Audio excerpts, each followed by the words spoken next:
नमस्कार साथियों, कैसे हैं आप लोग? आशा और उम्मीद करता हूँ स्वस्थ होंगे और जम करके अपनी तैयारी कर रहे होंगे। दोस्तों, पिछले 15 वीडियो में मैंने जिस तरह से रचना और रचनाकार का नाम याद कराया है, ठीक उसी तरह से इस वीडियो में भी मैं आप लोगों को 15 रचना और रचनाकार का नाम याद कराने आया हूँ। और ये 15 रचना बहुत महत्वपूर्ण है। इनको याद मैं करा दे रहा हूँ, उसके बाद आपको मौका दूंगा। आप खुद उन क्वेश्चनों का आंसर बताओगे, मुझे तब जब बताने की ज़रूरत नहीं पड़ेगी। तो चलिए दोस्तों, एक एक क्वेश्चन के माध्यम से चीज़ों को याद करते कराते हैं आपको। ये देखिए, अपना पहला क्वेश्चन है और इस पहले क्वेश्चन में कहा है हार की जीत। हार की जीत के रचनाकार कौन हैं? भैया, हार की जीत के रचनाकार कौन हैं? अब मैं यहाँ पर आपको कोडिंग करूँगा और आपको याद कराऊँगा। बस आपको पूरा ध्यान लगा करके सुनना है, क्योंकि मैं यहाँ पर चीज़ों को एक दूसरे से रिलेट करता हूँ। तो ध्यान से सुने रहेंगे तभी दिमाग में सेट होगा। हार की जीत के रचनाकार कौन हैं? तो देखिए दोस्तों, जो हार की जीत है, यानी कोई हार गया है, फिर वह क्या होता है? जीत जाता है। तो हार करके कौन जीतता है?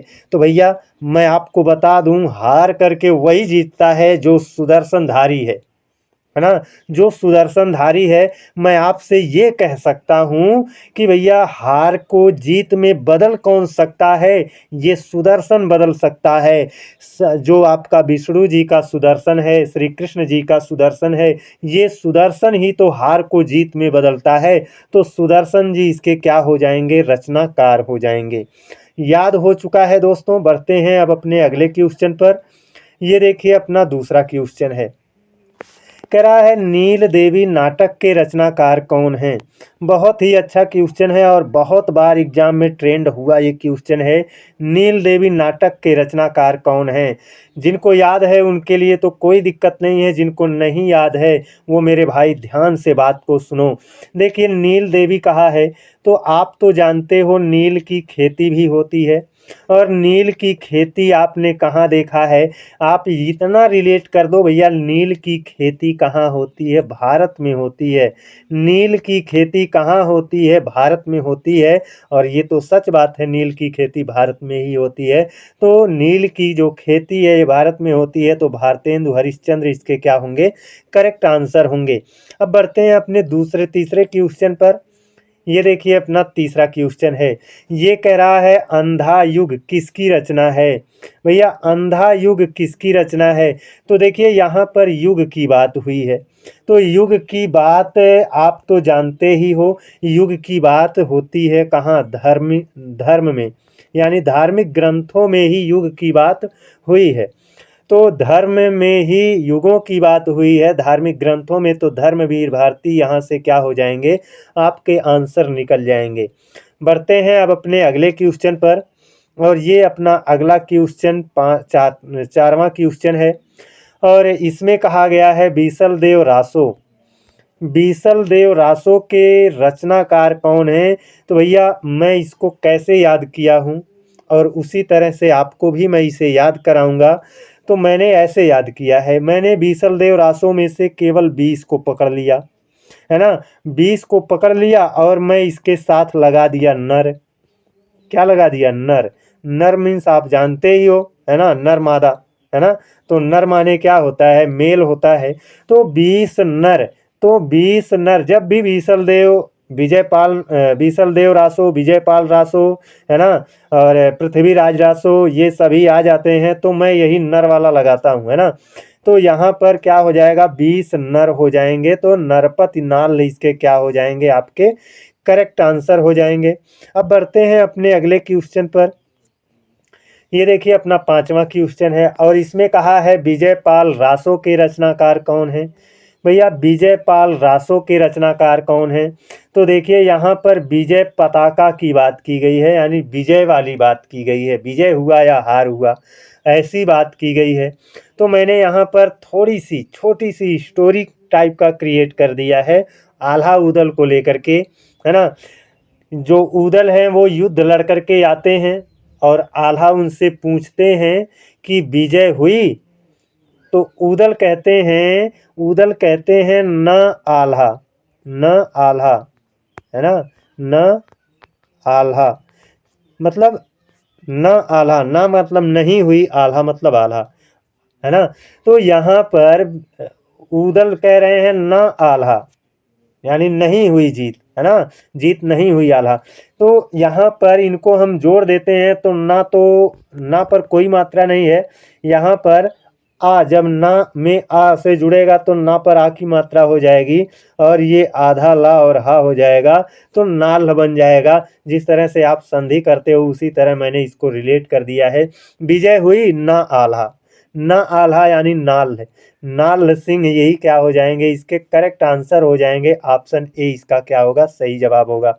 अब देखिए दोस्तों, यहीं पर आप लोगों को थोड़ी और चीज़ें मैं बता दूं, कुछ चीज़ें और हैं उनको भी अगर आप याद कर लो तो अच्छा है। देखिए यहाँ पर ये नाल है, आपको तो मालूम हो चुका है, जो नाल सिंह है ये क्या है, विजय पाल रासो के रचनाकार हो गए हैं, है ना। नरपति तो हमने कहा है 20 नर, यानी बीसल देव रासो, बीसल देव रासो के रचनाकार हैं ये, है ना। और जगनिक, है ना, जगनिक परमाल रासो के रचनाकार हैं, किसके, परमाल रासो के रचनाकार हैं। और जो विद्यापति हैं ये पदावली के रचनाकार हैं, किसके, पदावली के रचनाकार हैं। अब बढ़ते हैं अपने अगले क्वेश्चन पर। देखिए छठवां क्वेश्चन, इसमें कहा है दूसरी परंपरा की खोज, दूसरी परंपरा की खोज नाटक किसकी कृति है। भैया दूसरी परंपरा, यहाँ पर मैं दूसरी परंपरा को पकड़ ले रहा हूँ। हम भैया गांव में रहते हैं, और मैं जब गांव में रहता हूँ तो मैं यहाँ पर देखता हूँ हर बच्चे का 2 नाम है, 3 नाम है, 2 नाम या 3 नाम आम बात हो गई है। मार्कशीट में अलग है, पुकारू नाम अलग है ना। उसका चाल ढाल देख करके कुछ लोग अलग नाम दे देते हैं। तो दूसरी परंपरा भाई, दूसरी परंपरा यानी 2-2 नाम 3-3 नाम हो जाता है, 2-2 नाम 3-3 नाम हो जाता है। तो इसी से नामवर सिंह हमने रिलेट कर लिया है, इसी से नामवर सिंह हमने रिलेट कर लिया है, और ये मैंने रिलेट करके आपको भी सुना दिया है, तो ये आपको भी याद हो गया होगा। बढ़ते हैं अपने अगले क्वेश्चन पर। कह रहा हिंदी प्रदीप पत्रिका के यशस्वी संपादक कौन है।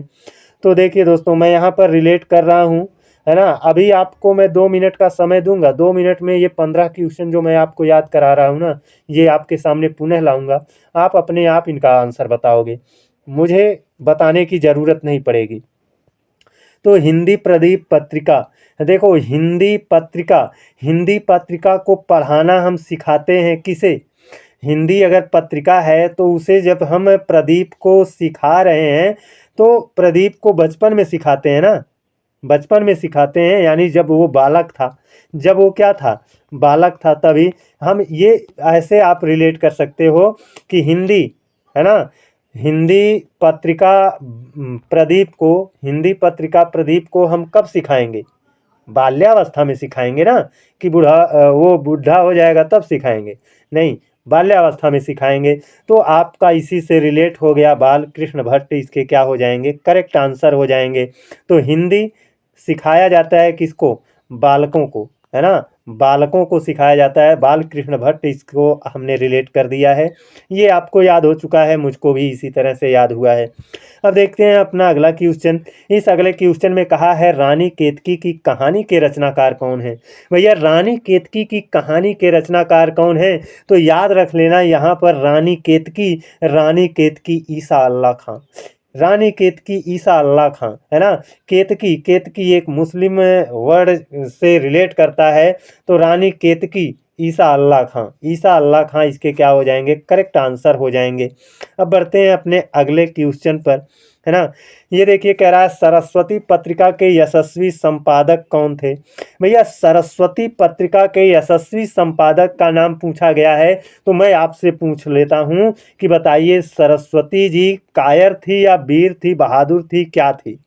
तो कहोगे सरस्वती जी तो भैया देवी हैं, वो कायर नहीं थी, वीर भी नहीं थी, वो क्या थी, महावीर थी, है ना, महावीर थी।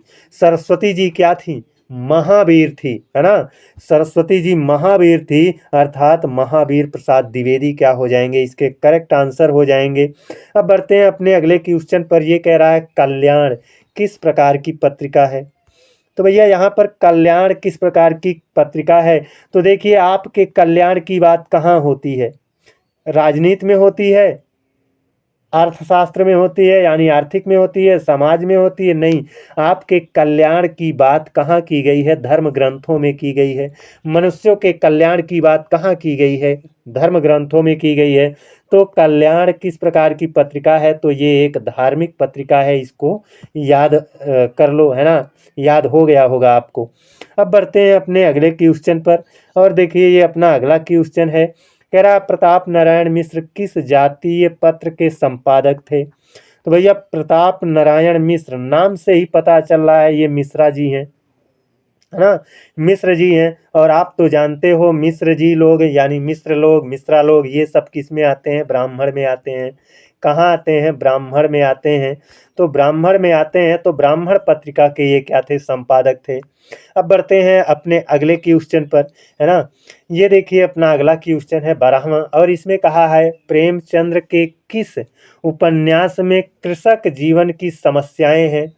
तो यहाँ पर प्रेमचंद्र के किस उपन्यास में कृषक जीवन की समस्याएं हैं? तो भैया कृषक लोग जो होते हैं ना, वो आप तो जानते हो, कृषक लोग जो होते हैं उनके पास खेती बाड़ी होती है ना, और वो जानवर पाल कर रखते हैं, और उन जानवरों में सबसे ज़्यादा वो गाय को पाल कर रखते हैं, यानी गाय को ही गो बोला जाता है संस्कृत में, है ना। तो यहाँ पर प्रेमचंद्र के किस उपन्यास में कृषक जीवन की समस्याएं हैं? तो कृषक जीवन की समस्याएं वहीं होंगी जहां पर गाय हुई होंगी। यानी आपका देखिए दोस्तों, यहाँ पर मैंने ऑप्शन डालना भूल गया, है ना। तो गोदान, इसका आप याद कर लेना, गाय ज़्यादा रखते हैं तो गोदान आपका इसका क्या होगा? करेक्ट आंसर होगा। यहाँ पर इसमें मैंने ऑप्शन देना भूल गया, है ना, मैं भी एक इंसान हूँ, गलतियाँ हो जाती हैं। अब बढ़ते हैं अपने अगले क्वेश्चन पर, ये अपना अगला क्वेश्चन है, और इसमें कहा है भिक्षुक कविता के रचनाकार कौन है? भैया भिक्षुक कविता है, इसके रचनाकार कौन होंगे? तो देखिए आप तो जानते हो जो भिक्षुक लोग होते हैं उनकी आप प्रवृत्ति देखोगे तो वो निराला प्रवृत्ति के होते हैं। कैसे प्रवृत्ति के होते हैं? निराला प्रवृत्ति के होते हैं। निराला का मतलब एकदम स्वतंत्र अपने आप को महसूस करते हैं, है ना। भिक्षुक लोग जो होते हैं वो अपने आप को स्वतंत्र महसूस करते हैं, है ना। स्वतंत्र महसूस करने का मतलब क्या है? दिन भर मांगना खाना है, उसके बाद जीवन के जंजाल से उनको कोई मतलब नहीं होता है। तो भिक्षुक लोगों को आप निराला से रिलेट कर लेना है, अर्थात भिक्षुक लोग निराला प्रवृत्ति के होते हैं। तो सूर्यकांत त्रिपाठी निराला इसके क्या होंगे? करेक्ट आंसर हो जाएंगे। अब बढ़ते हैं अपने 14वें क्वेश्चन पर, ये कह रहा है तुम चंदन हम पानी के रचनाकार कौन है? देखिए भैया, तुम चंदन हम पानी के रचनाकार कौन है, जरा इसका अर्थ निकालने का प्रयास करो। तो इसमें कोई व्यक्ति है ना, वो कह रहा है तुम चंदन हम पानी, अर्थात किसी दूसरे व्यक्ति को चंदन बता रहा है और अपने आप को पानी बता रहा है। चंदन माने बहुत बड़ी चीज, पानी माने बहुत छोटी चीज, है ना। चंदन का जो मूल्य है वो ज्यादा होता है, पानी का मूल्य कम होता है। तो कह रहा है प्रभु तुम चंदन हम पानी, अर्थात ईश्वर को चंदन के वृक्ष के समान बताया है और अपने आप को पानी के बुलबुले के समान बताया है ना। तो यहाँ पर ऐसी बात कौन कर सकता है? ऐसी बात वही कर सकता है जिसके पास विद्या है, अर्थात जिसके पास ज्ञान है, वही कह सकता है कि भैया तुम चंदन हम पानी, प्रभु जी तुम चंदन हम पानी। जिसके पास विद्या है वही कर सकता है। विद्यानिवास मिश्र इसके क्या होंगे? करेक्ट आंसर हो जाएंगे। अब बढ़ते हैं अपने अगले क्वेश्चन पर, यही दोस्तों अपना अंतिम क्वेश्चन है, और इसको देखने के बाद आप शुरू से, है ना, सारा क्वेश्चन एक बार रिवाइज करेंगे। मैं वहां पर नहीं बताऊंगा, आप खुद अपना उत्तर बता ले जाओगे, है ना। इसमें देखिए 15वें में कह रहा है कुरुक्षेत्र, है ना, कुरुक्षेत्र के रचनाकार कौन है? भैया यहाँ पर कुरुक्षेत्र की बात की गई है। किसकी बात की गई है? कुरुक्षेत्र। आप तो जानते हो कुरुक्षेत्र में कौन थे? रामचंद्र जी थे ना, राम जी थे ना। कुरुक्षेत्र में कौन थे? राम जी थे, अर्थात रामधारी सिंह दिनकर की रचना है। दोस्तों इसे याद करके रखना, कुरुक्षेत्र रामधारी सिंह दिनकर की रचना है, रामचंद्र शुक्ल की रचना नहीं है। ये चीज़ आप बड़े ही ध्यान से सुन लीजिए और इसको रिलेट कर लीजिए, है ना। अब चलते हैं दोस्तों, हम पहले क्वेश्चन से लेकर 15वें क्वेश्चन तक आपको दिखाते हैं और आप खुद वहाँ पर उत्तर बताना। मैं आपको 2-3 सेकंड का समय दूंगा, है ना। 2 मिनट में ही सब कुछ समाप्त हो जाएगा। चलते हैं। देखिए, ये अपना पहला क्वेश्चन था, है ना। इसका उत्तर क्या है? हार कर वही जीत सकता है जिसके पास क्या है? सुदर्शन है। आगे, ये नील देवी, तो इसका उत्तर क्या है? नील देवी नाटक के रचनाकार कौन है? आप खुद उत्तर पा गए होंगे। मैंने कहा था नील की खेती कहाँ होती है? भारत में होती है। कहाँ होती है?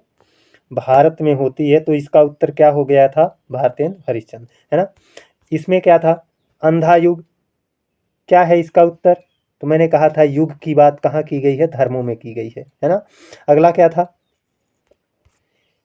ये देखिए, इसमें कहा गया था बीसल देवरासो के रचनाकार कौन है? तो आप तो जान गए होंगे। यहाँ पर मैंने बात की थी 20 नर की, 20 नर की बात की थी, अर्थात नरपति नाल, है ना। अगला क्वेश्चन देखो क्या है। ये 5वां कह रहा विजयपाल रासो, विजयपाल रासो के रचनाकार कौन है? अब तक तो आप जान गए होंगे, है ना। विजय हुई ना आल्हा, ना आल्हा यानी नाल सिंह, है ना। आगे देखो, ये दूसरी परंपरा की खोज नाटक किसकी कृति है? तो मैंने कहा था दो दो नाम, दो दो नाम, तीन तीन नाम, नाम और सिंह, है ना। तो आगे अब देखते हैं। ये कह रहा है हिंदी प्रदीप पत्रिका के यशस्वी संपादक कौन थे? आप तो उत्तर जान चुके होंगे, है ना। हिंदी हिंदी अगर प्रदीप को हिंदी पत्रिका अगर प्रदीप को सिखा रहे हैं तो कब सिखाएंगे? बाल्यावस्था में। तो बालकृष्ण भट्ट, है ना, यही तो बताया था।